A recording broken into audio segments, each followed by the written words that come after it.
अगर आप भी चाहते हैं कि अनुराग फिल्म्स की ऑडियो वीडियो सबसे पहले आप तक पहुंचे, तो लाल बटन को दबाकर चैनल को सब्सक्राइब जरूर करें और साथ में बेल आइकन को दबाना ना भूलें। तू आज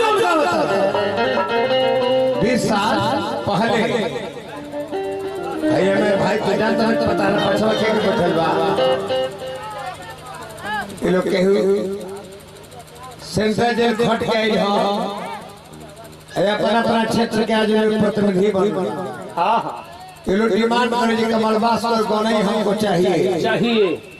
तो गरीब आदेश भी है। हां कमलबास जी दो लगाने आपको सेंट्रल जेल में आना होगा। सेंट्रल कृष्ण अभियान भरला 2003 के बाद। हां जी बराबर रहे है ददने के लोग आदमी हो। हां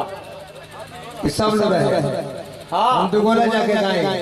वो घरी गोनाम पटना के कौन को पाई रहे वो घरी बड़ी पैसा दी गई सब के कौन दो गोप रहे। अब बताई जी का जन्म से पहले हम तो गोला गाता रही हमारा कई गाड़ी हमारा कमलबास मिस झाट वाला कला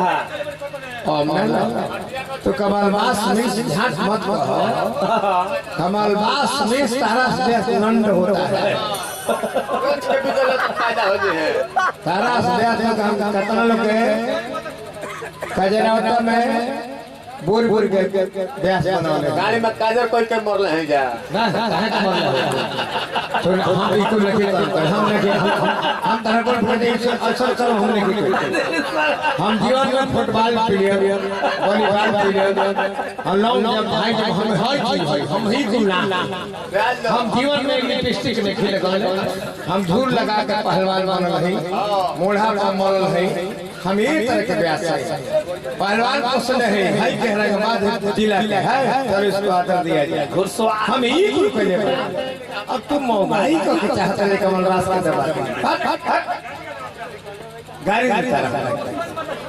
प्रसंग है नहीं एक प्रसंग तुम्हारे पास नहीं है तो ब्यास हो और के लोग चलते तरह तरह दोनों ही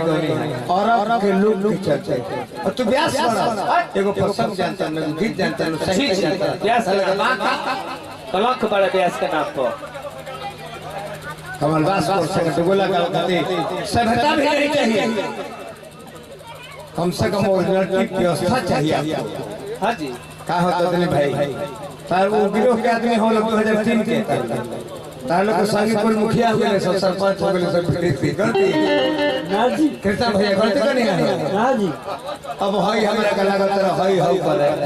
तो गरी 5 गोरे फल धा के हमके ब्यास में संग भेड़िया ठेवना पधर धने लगा पिटकुनिए पर के सलाह अब लेना मारे के पूछे नहीं हुरल जाए मारे के पूछे नहीं हुरल जाता।